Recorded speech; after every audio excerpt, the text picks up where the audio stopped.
নমস্কার, বিউটিস খিচড়ি চ্যানেলে আপনাদের অনেক অনেক স্বাগত। আজ আমি আপনাদের সাথে শেয়ার করব একদম ভিন্ন ও দারুণ স্বাদের আলু ভুজিয়ার রেসিপি। এটি তৈরি করতে বেশি সময় লাগে না এবং কোনো ঝামেলা ছাড়াই ঘরে থাকা খুব সাধারণ কিছু উপকরণ দিয়েই বানিয়ে নেওয়া যায়। চলুন দেখে নেওয়া যাক। এখানে আমি 500 গ্রাম আলু নিয়েছি। আলুগুলো ভালো করে ধুয়ে ফ্রেঞ্চ ফ্রাইয়ের মতো লম্বা লম্বা করে কেটে নিয়েছি। এবার এর জন্য একটা সুগন্ধি মশলা তৈরি করে নেব। ব্লেন্ডার জারে দিচ্ছি 1 টেবিল চামচ গোটা ধনে, 1 চামচ সর্ষে, 1 চামচ গোটা জিরে এবং 4-5টা গোলমরিচ। এর সাথে দিয়ে দিচ্ছি 8 থেকে 9 কোয়া খোসা ছাড়ানো রসুন এবং 2টি শুকনো লাল লঙ্কা। আপনারা লঙ্কার পরিমাণ বাড়াতে বা কমাতেও পারেন। সামান্য একটু জল দিয়ে মশলাটা একদম মিহি না করে একটু আদা বাটা দরদরে করে পেস্ট করে নেব।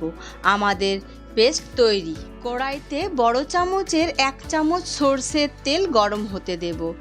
তেল ভালো গরম হলে ফোড়নে দেব 1 চামচ জিরে, 1/2 চা চামচ জোয়ান, 1/2 চা চামচ কালো জিরে আর একটু হিং হজমের জন্য খুব ভালো, তাই অবশ্যই দেবেন। ফোড়নের সুগন্ধ উঠলে কেটে রাখা আলু দিয়ে দেব।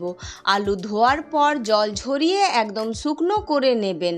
হাই ফ্লেমে আলুগুলোকে ভেজে নেব যতক্ষণ না হালকা সোনালি রং বা ফ্রাইড লেয়ার চলে আসছে। ঢাকা চাপা দিয়ে আলুগুলোকে ভেজে নিতে হবে।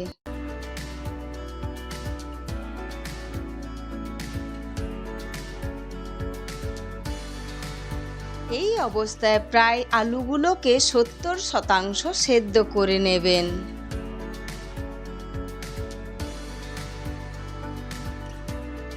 আলুতে সুন্দর সোনালি রং এলে সেই বেটে রাখা মশলাটা দিয়ে দেব।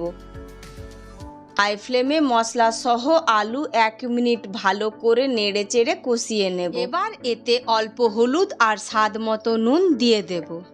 1 মিনিটের জন্য ভালো করে নুন হলুদ নাড়াচাড়া করে এখন কড়াই ঢাকনা দিয়ে দেব আর কম আঁচে লো ফ্লেমে 2 মিনিটের জন্য হতে দেব, যাতে বাকি আলুটুকুও একদম নরম ও সেদ্ধ হয়ে যায়।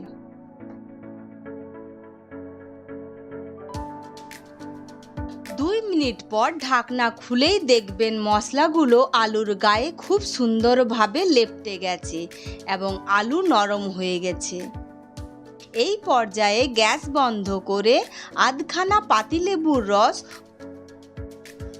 আর ওপর থেকে ধনেপাতা ছড়িয়ে মিশিয়ে নেব।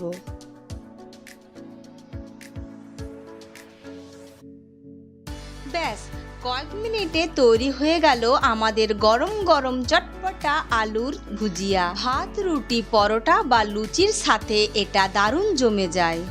আপনারা অবশ্যই বাড়িতে এটি ট্রাই করবেন এবং কেমন লাগলো কমেন্ট করে জানাবেন। ভালো লাগলে লাইক ও চ্যানেলটি সাবস্ক্রাইব করতে একদম ভুলবেন না। আজকের মতো আসি, দেখা হচ্ছে পরের আরেকটি নতুন ভিডিওতে। ধন্যবাদ।